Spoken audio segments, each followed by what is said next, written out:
Well, hey everyone, my name is Nathan Jones, and if you're new here, welcome. I just talk about all things movies, specifically Blu-rays, and welcome to the last video of 2024.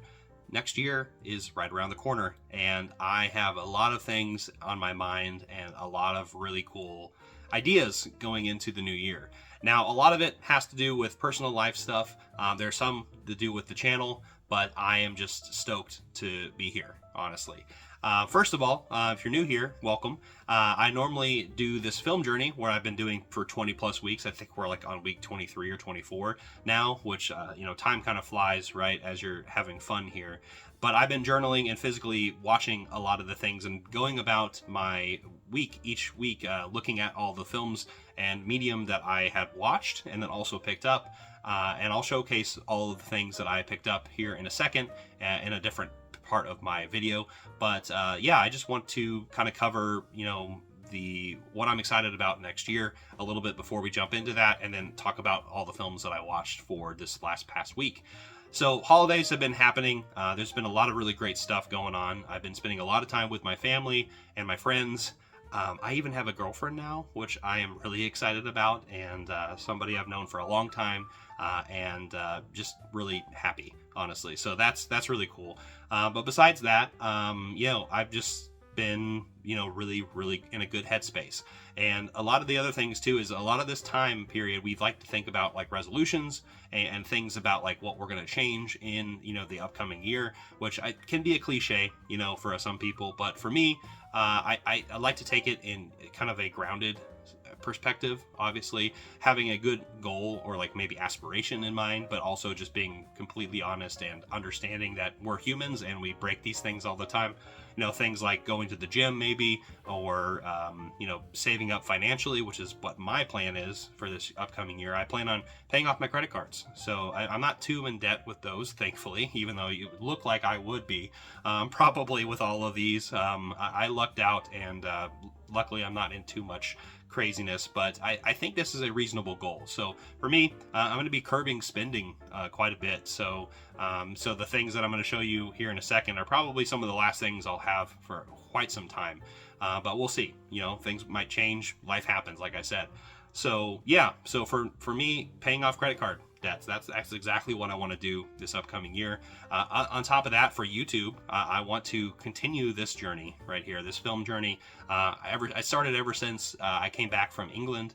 I kind of revitalized my love of film and a lot of the things that I watch, and I kind of interacted with it in a different way now. And yeah, I'm just excited to showcase that with you. There's going to be plenty of things that I'm going to be doing here in the upcoming future, where I'm going to be probably doing more film journeys with other people, some other different kind of varieties of things I want to experiment with on the channel.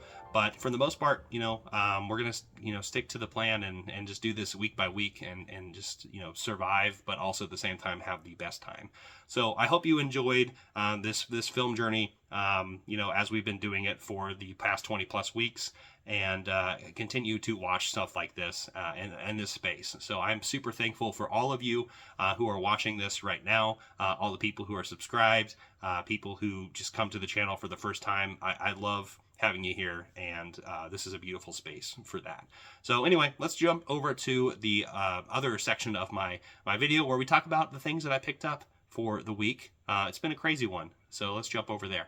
So we're over here now, and let's cover what I picked up for the week. So this week has been an insane one. There's been so many things going on. I was able to travel to Arkansas again. I spent time with my girlfriend. There was just a lot of things going on, but also at the same time, the holidays were happening. So I was able to go to the theater and watch a movie, which we'll talk about here in a bit. But also, there's very few things that I was able to watch, but there are a couple of things I'll showcase over to my left here that you will probably see, and we'll talk about a little bit later of the things that I watched for the holidays. But that being said, I have a couple of things to show you in my travels, and then also a couple things in the mail, and finally a Vinegar Syndrome haul that finally came in. So I'm so excited to showcase that. So let's talk about one of the movies that I have seen actually a year ago. In fact, now that we're about to change years. It's a little weird saying that, but I want to talk about The Holdovers. So this is going to be an instant Christmas classic, and I think for a lot of people. This movie is just, it pierces your heart, but in the best way possible. It is definitely one of those films that I think is very, very tender, but also, you know, aged like a fine wine, if you will, because there is that element of you have to have experiences to kind of feel the way that these guys feel. And it's hard to me to describe that. But anyway, Paul Giamatti, we have Davine Joy Randolph and Dominic Sessa here, who are pretty much trapped in New England during the Christmas holidays together at this university. One is a curmudgeon who is Paul Giamatti. Another one is a mother who is the cook there. And then also we have a student who at this all-boys academy is staying there because his family life at home is also not the greatest. So it's just really cool hodgepodge of those people coming together and really just tolerating each other for a bit. But if you haven't seen this movie, like, highly recommend watching this movie. Not just for a Christmas tale. This movie is just, it'll pull on your heartstrings in the best way possible. But I'm finally happy to have this edition. This is the 4K right here from Shout Factory, actually, who put it out, which I thought was strange. But there's only a couple of special features here, working with Alexander Payne is the director, who is a fantastic director. The cast of The Holdovers and some deleted scenes with an alternative ending here. So there's not too much in here, but it has the 4K and the Blu-ray, and I'm just excited to watch this again. And I didn't watch this because of my time, just not having enough of it, but I know I'm going to watch this very, very soon. So I went down to Arkansas again to see my best friend who is in town from Canada, and his family lives down there, so I'm able to travel down there to see them pretty much every holiday, and it's one of my favorite traditions that has been happening for a couple years now.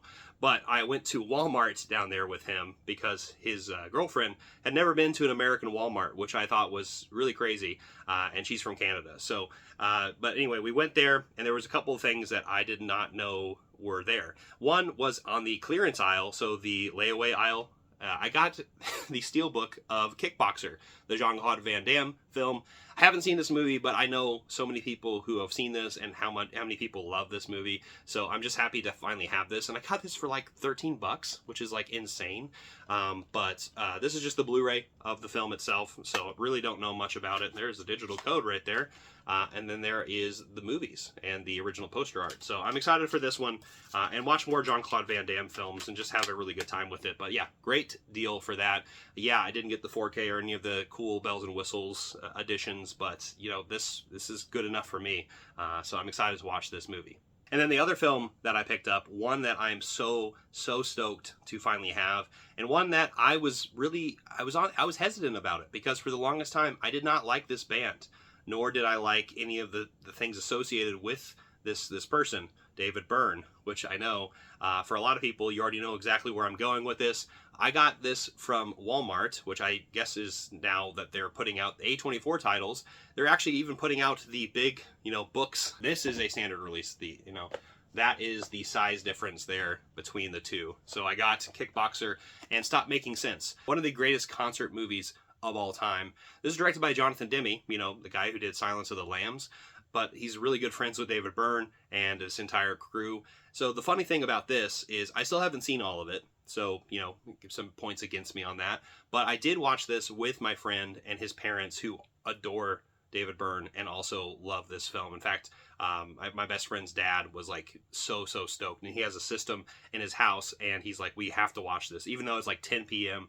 by the time we're all done, around a campfire and drinking a little bit, and he's like, we got to watch Stop Making Sense. It's the perfect time, and we did. We watched it, and we watched, like I said, like the first third probably of the film, and man, oh man, this looks gorgeous. So this is the Blu-ray edition of this particular release. There's a 4K of it as well, but I'm completely content with this, just the film itself. But yeah, like I said, I haven't seen all of this, so I'm so excited to finish this, but then also watch something like this and maybe pair it with like The Last Waltz from Scorsese.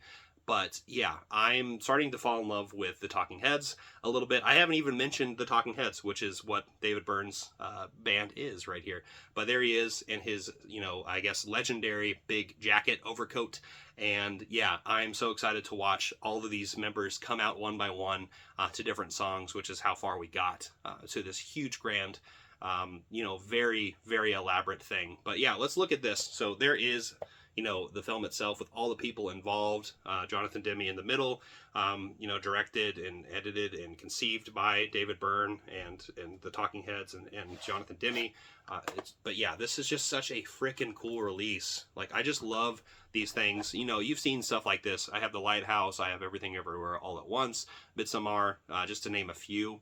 Last Black Man in San Francisco. But, the A24, they really know what to do. So there is the disc itself. Kind of held together, and then there is all of the conceptions and the photography of this entire concert, which A24 restored this last year. I think 2023 is when they did this, and they put this all together, and I am so excited to kind of read through it and just experience this again with some friends, and then also at the same time watch it for the first time for myself. So anyway, I am so excited. I'm sweating right now is how excited I am.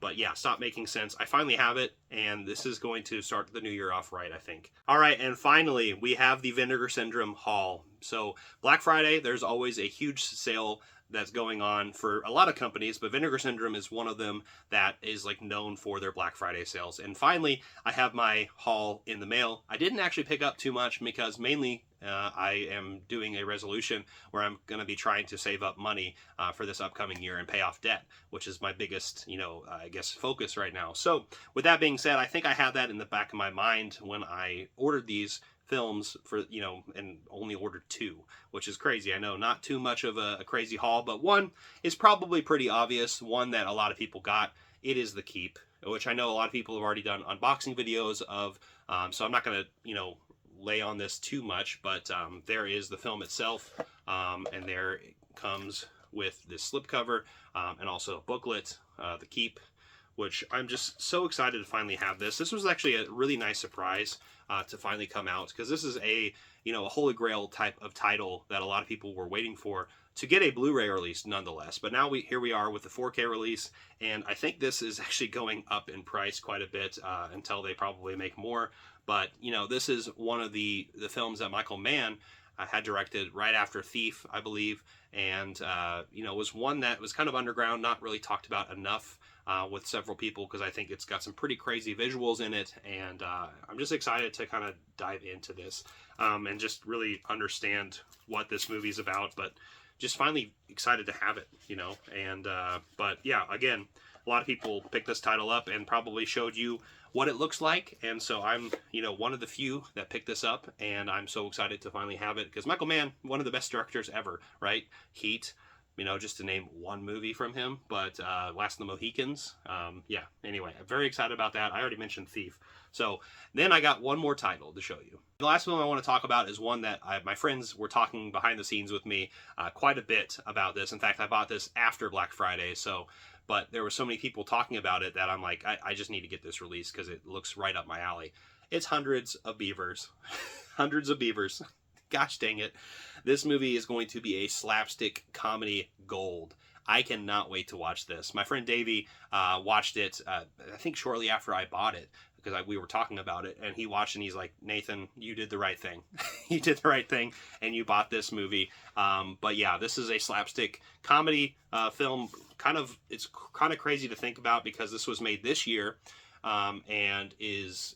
I'll just read it here, because this is literally what it probably is, a combination of so many things. It's Buster Keaton meets Tex Avery meets Mel Brooks and George Miller, and it has some early Peter Jackson, puppet work, because these beavers, I don't know if you can tell, these beavers are just people in costumes, but it is very much like thinking of a movie like The Gold Rush from Charlie Chaplin.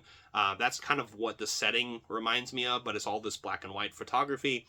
Back, set in 2024, to this gonzo, slapstick, over-the-top, crazy film with a lot of really cool special effects. Based on just the trailer alone, you're in for a treat. So I haven't seen this just yet, But I am so stoked to watch this, and I'll probably watch it today. Honestly, I have the day off, so I'll probably watch this movie and just have a good time. But there's actually so many special features on here. It's kind of insane. There's 10 hours of bonus features, so that's just nuts. But yeah, there's 2 discs with the film and the special features themselves. Then there's a booklet with all the beavers, the hundreds of beavers who are taking over. I didn't notice this. There's all these different posters of hundreds of beavers connected to Escape from New York or Planet of the Apes, Chinatown.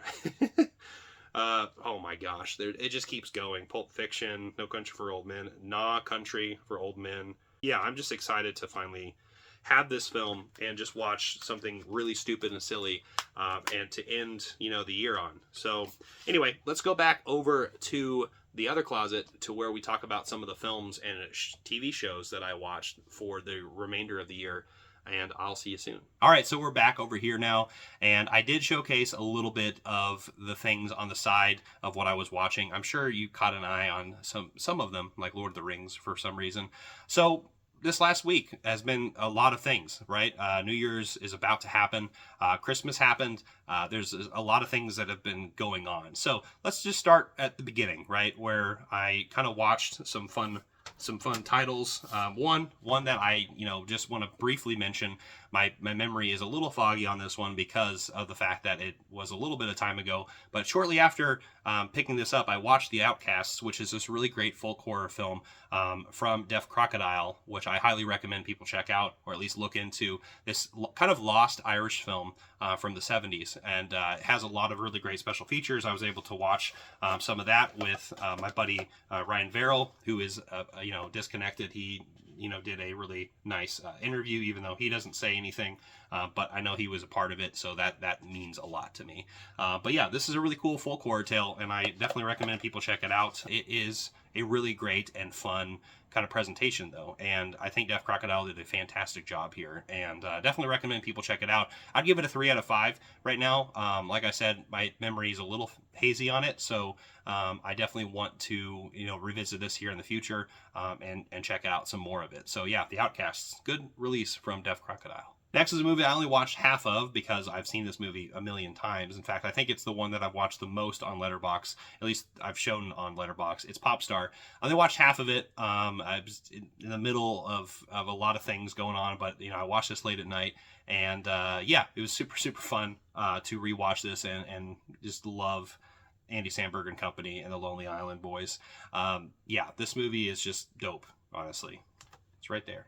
And now we get to the holidays, to Christmas in particular. I wanted to watch, my normal routine of things. So I normally watch Die Hard or I watch It's a Wonderful Life. Those are classics in my book, and 2 that I love to watch as often as I can.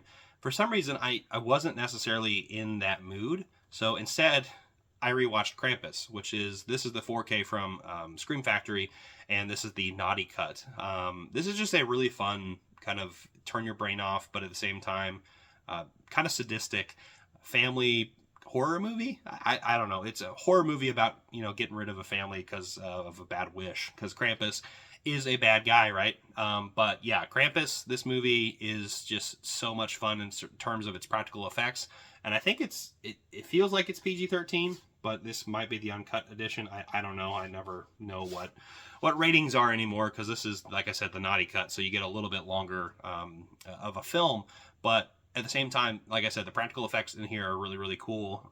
The kind of inverted Santa kind of festivities is on full display here with a really fun cast. And seeing them get taken out one by one by Krampus is just a delight.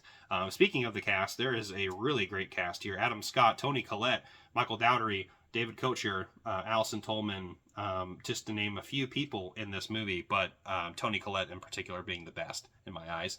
But this movie is just so much fun, and I definitely recommend people check it out if you've not seen it before. Just be prepared for some naughty stuff going on. Not nice, but this movie right here, maybe a 4 out of 5. It's just that good. It's a movie that could potentially become a better one in my book as I live more in my life and just want to watch people get a little bit hurt. So it's a little sadistic there. But yeah, Krampus, check it out if you haven't seen it. All right, so next are some great tales that I've been wanting to watch for some time now. And in fact, I watched some of these before Christmas and then also some on during Christmas. But I watched Volume 1 and Volume 2 of the BBC's Ghost Stories for Christmas. So these both, I'm just going to briefly talk about each of them. I'm not going to get too in depth with them, but there are a few stories here that I really, really love, and I'll mention those ones first. But yeah, so this right here is the first volume that came out a couple years ago. I really love the design of this. In fact, it's set up to where you get a booklet right there and the discs itself, and there's a 1968 and 2010 version of Whistle I'll Come to You, which the original from 1968 is probably one of the best films in this entire set. So this starts off really, really well. This is actually before, I guess, the Ghost Stories for Christmas like officially became a thing. I think that became a thing in 71. I could be wrong on that, but this was definitely like the concept and the idea for the BBC to do something like this. So it's just really, really cool to see that. And it's a terrifying story about this guy right here.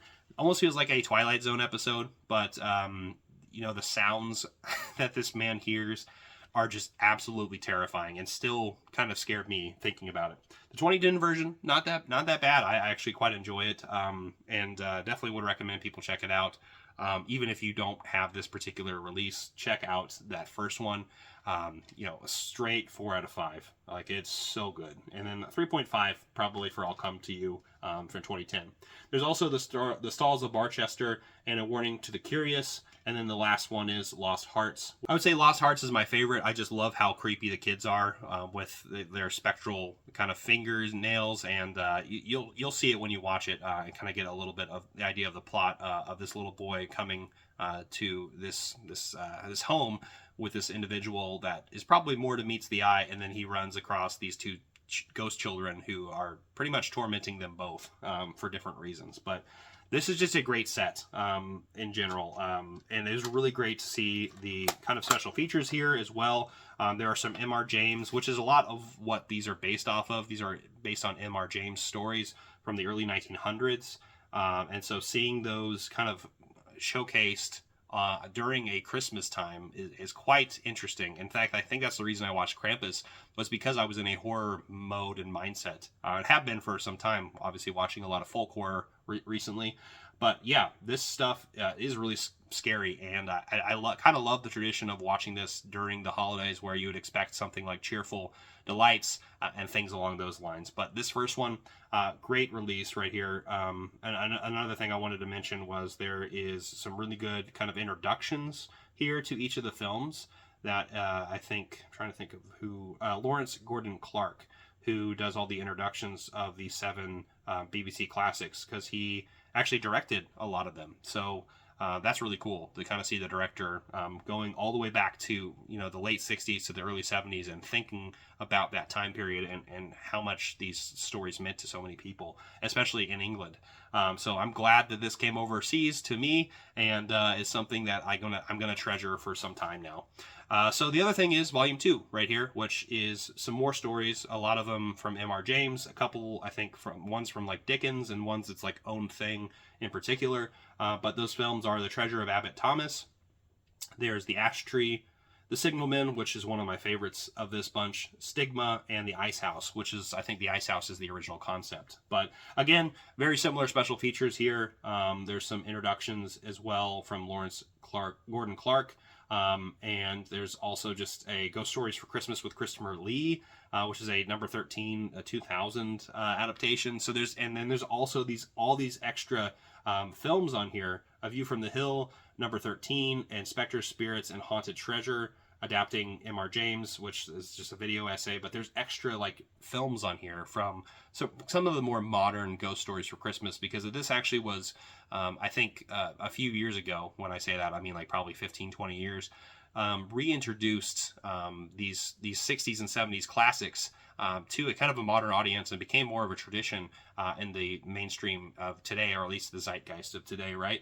So these ghost stories for Christmas, they mean a lot to the people of England, and now they're going to mean a lot to me. So I'm excited to check out more of the extra features on here. I didn't watch everything on here, but, you know, like I said, some of my favorites on here being The Signalman.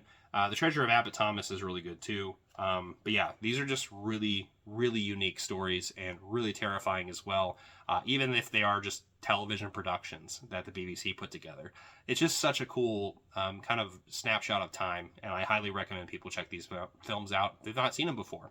So yeah, saw those, and then I revisited something that I always like to do around this time period, or at least try to, right? I told you I didn't watch Die Hard, nor did I watch It's a Wonderful Life, but I did watch 2 films out of 3. I haven't seen the last one yet. I'll probably do that here this week sometime when I have the time, because these are long films. It's the extended editions of The Lord of the Rings right here. I watched The Fellowship of the Ring on the 24th, and I just finished The Two Towers today, actually, so we'll get to that here in a second. But what can be said about these movies? This is actually my favorite film of all time. It's a film that I think is near damn perfect. It is perfect in my eyes. Seeing The Fellowship, which are all right here, come together, you know, is just, it breaks my heart every time, in the best way possible. So I think I've said that multiple times, but Lord of the Rings, a lot of people have seen this movie, and this is not something new to a lot of people, but, you know, since The War of the Rohirrim is out in theaters, you know, I wanted to watch something similar to this to get me in the mindset of Lord of the Rings, which I still haven't seen that yet, but watching this really definitely got me back into that spirit. And this has, you know, like a lot of my favorite moments in the trilogy. Like I said, The Fellowship of the Ring is my favorite of the 3. So this is a really special film for me. So watching this on Christmas Eve was like a really nice, unique treat for everything that I love about fantasy, but also about film. And this movie really does showcase that friendship and that fellowship that you have with each other. And it's just the beginning. And I think that's another reason why I like it so much, is because it is the beginning. So 5 out of 5. Highly, highly, highly recommend that. Then we have The Two Towers, of course, which is a childhood favorite of mine. You know, this is actually probably was my favorite of the 3 growing up, back in like 2002, right? All the way up until maybe high school, until I started getting a little bit more, you know, nostalgic, but had a little bit more feelings towards companionship and whatnot. But yeah, The Two Towers has so many great sequences in it. Of course, Helm's Deep, you get to meet King Theoden and Rohan, and that entire section of the story, and then you also see you know, Smeagol finally comes out onto the screen and leads Frodo and Sam towards closer and closer towards Mount Doom, but also is a little nefarious there as always. But this movie, and you also got you got Treebeard on the front and his posse of Ents as they attack Isengard. Yeah, this movie is just amazing. It has some of the best and most creative kind of special effects, and the Weta Workshop, of course, did a fantastic job here. And it's timeless, right? And there's so many things going on in this movie that just makes me smile and smirk and get giddies. But I cannot wait to watch Return of the King, which I don't have on me. It's in the other room because I'm about to watch it sometime soon, right? But yeah, I watched those. And the other thing I wanted to say, as I don't have it physically on me, but I did watch a movie on Christmas Day. I didn't see Nosferatu. God, I wanted to see it so bad, but I didn't see it yet. But I did see A Complete Unknown, which is the new Bob Dylan film, directed by James Mangold and starring Timothée Chalamet, and really good. I really liked it. I watched it with my mom. We went to the Alamo for Christmas and watched that. Like I said, my mom probably didn't want to watch Nosferatu as much as I do, which I will get around to. I probably will watch that either this week or next week sometime, but I cannot wait. But, you know, this movie about Bob Dylan, who another, very much like talking about the Talking Heads back over there, was, you know, somebody I'm not really into, honestly. I think aesthetically I was always kind of put off by Bob Dylan's voice a little bit, but watching this movie and seeing this kind of time period where he kind of came out of nowhere up until, you know, he got to his fame it was actually quite a nice treat, and you kind of get a little bit more understanding and emotional behind the things that he's doing, but also the people that he's around, even if it is kind of fictionalized a little bit. I'm sure there are some fictional liberties going on with it, but it was really cool kind of seeing Bob Dylan's mentors, especially like how he came completely out of nowhere with those two in particular, just like kind of hyping him up, meeting people like Joan Baez, or we have Johnny Cash. There's just a lot of really great cast work going on in this film. And Chalamet does a really fantastic job of playing that person who just smokes a cigarette all the time and kind of is out somewhere else at all times.